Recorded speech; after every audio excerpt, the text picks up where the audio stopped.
अलाई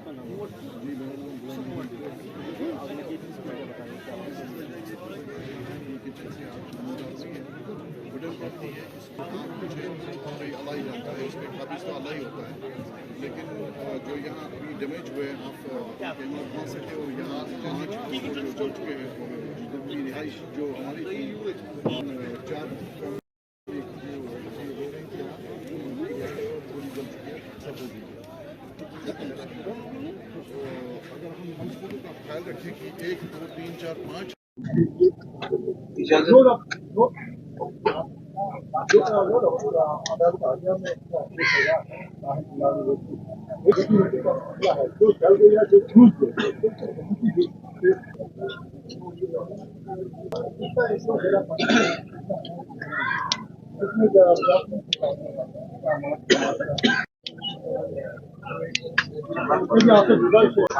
के अपोजिट डल लेक में मौजूद हैं। अनफॉर्चुनेटली यहाँ पर पिछली गुजरी रात एक आग का हादसा वाक़या हुआ जिसमें 5 हाउस बोट्स जो डैमेज हुए हैं, काफ़ी सीवियरली डैमेज हैं, आप देख सकते हैं, कुछ बचा नहीं है इन हाउस बोट्स में। और उसके साथ साथ हाउस बोट्स के पीछे जो रेजिडेंशियल अपार्टमेंट्स थी वो भी आग की जद में आ गई। मौके पर ही उसी वक्त बहुत क्विकली इसकी कॉग्निजेंस लेते हुए सुबह 5:15 बजे के करीब का हादसा है ये, तो उसी वक्त SDRF, पुलिस और बाकी जो फायर एंड इमरजेंसी का अमला है सारे मौके पर आ गए और आग पर काबू पाने की कोशिश की गई। लेकिन क्योंकि हाउस बोट का आपको पता है एक टिपिकल लकड़ी का स्ट्रक्चर होता है, तो एक बार आग लगती है तो विदिन मिनट्स आग जो है पूरी हाउस बोट को खा जाती है। तो लेकिन जो एफर्ट्स हुई पूरे अमले की, यहाँ पर जो हाउस बोट एसोसिएशन के प्रेसिडेंट हैं, बाकी लोग हैं, इन सब ने मिलकर हमारा जो अमला आया फायर एंड इमरजेंसी से, पुलिस से, SDRF से, तो उनके साथ मिलकर कम से कम 4 हाउस बोट्स को यहाँ से इमीडिएटली रेस्क्यू किया गया और सबसे अहम बात के किसी किस्म का जानी नुकसान होने से बचाया गया। तुरंत कार्रवाई की गई और जितने इनमेट्स थे, जितने लोग रह रहे थे, टूरिस्ट थे उन हाउस बोट्स के अंदर, तो उनको भी शिफ्ट किया गया इमीडिएटली और 4 मजीद जो हाउस बोट्स थे उनको आग की जद में आने से बचाया गया। तो अमले ने काम किया, लेकिन नुकसान है डेफिनेटली। इनका जो हाउस बोट्स हैं आप सामने देख सकते हैं, काफ़ी संगीन आगजनी का ये वाकया पेश है। फैमिली को रिहैबिलिटेट करने के लिए मैं खुद आया हूँ यहाँ इस पूरे इशू को असेस करने के लिए और हमारी तरफ से जितनी मदद हो सकेगी पूरे तरीके से इनकी मदद करेंगे। अपने नाम बताएं। मोहम्मद याकूब कन्ना। नहीं आ रहा है कि आग कैसे लगी,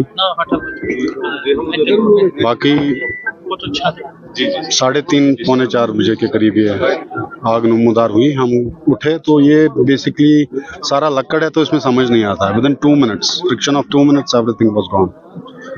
तो ये अगर हम डैमेज देखें ओवरऑल तो ये करोड़ों में है।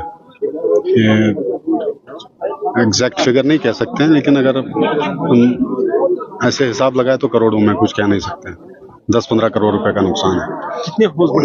5 हाउस बोट जल गए। जो इसमें रह रहे थे तो उन देखिए हमने इवैक्यूएट किए, हमारे बंदों ने, कुछ टूरिस्ट। एग्जैक्ट हम नहीं कह सकते हैं कि कितने इवैक्यूएट हुए या नहीं, वो हम नहीं कह सकते, लेकिन होपफुली हमें यकीन है कि सारे इवैक्यूएट हो गए।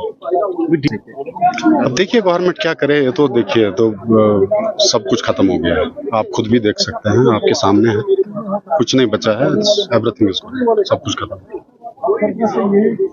देखिए वजह तो शॉर्ट सर्किट ही हुआ है जो हमारी नोट्स में आया है, और विंटर का टाइम भी अब आ रहा है तो सर्दियां बढ़ रही हैं, तो विंटर्स में आपको पता ही है कि ऐसे हादसा होते रहते हैं।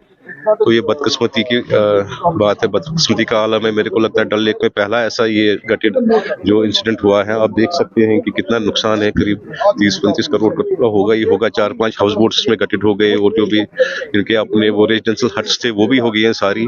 तो अब हमें जो कंसर्न डिपार्टमेंट से हमारी उनसे यही उम्मीद रहेगी कि ये जो फैमिलीज है इनको कैसे आप सेफ मोड पे ला सकते हैं। इनके साथ मेरे को लगता है जो हमें प्रीवियस एक एक्सपीरियंस है तो बहुत सफ़र करना पड़ा इन लोगों को जिनके गटेड हुए थे। फिर हाउस बोट बनाने के लिए परमिशन, कोई टिम्बर का कोई ऐसी सहूलियत नहीं मिल रही है। तो हमने एलजी साहब से रिसेंटली कुछ 1-1.5 हफ्ता पहले मीटिंग की थी। जो हमारा इशू था टिम्बर का, वो भी हमने उनसे हाईलाइट किया कि अभी जो हमें टिम्बर की ज़रूरत होती है, खासकर विंटर्स में ज़्यादा होती है, और जो ये 30-35 फीट है, इससे हमारा काम भी नहीं निकलेगा। जो भी रिक्वायरमेंट है, एज पर रिक्वायरमेंट वो हमें मिलना चाहिए। और खासकर अभी हम इस इंसिडेंट पे आएंगे, जो भी ये लोग विक्टिम हुए हैं, ये सारे हम विक्टिम हुए हैं, या क्योंकि ये पूरी कम्युनिटी आज विक्टिम है। इसके साथ हम ये हमारी सब लोगों की बदकिस्मती है कि ये जो हेरिटेज या हाउस बोट्स हैं, हर साल कोई ना कोई जल जाता है, कोई डूब जाता है। तो नया बनाने के लिए या इसको फिर अपनी पोजीशन में ना लाने के लिए बहुत सारी दिक्कतें होती है। इसमें एक सिंगल विंडो क्लियरेंस होनी चाहिए थी। जो भी डिपार्टमेंट है, इनको ज़्यादा रोकाना चाहिए परमिशंस के लिए। ये मसले जो हमारे कोर्ट से बाहर आने चाहिए, कोर्ट में नहीं आने चाहिए। तो आगे जब डीसी साहब भी आए थे, तो उन्होंने भी अपनी तरफ से आश्वासन दिया है कि जो ये फैमिलीज़ हैं, इनके साथ हम बिल्कुल जो भी जायज़ इंसाफ होगा करेंगे। तो हमें भी यही उम्मीद है कि सारे डिपार्टमेंट इनके साथ बिल्कुल वैसे ही चलेंगे।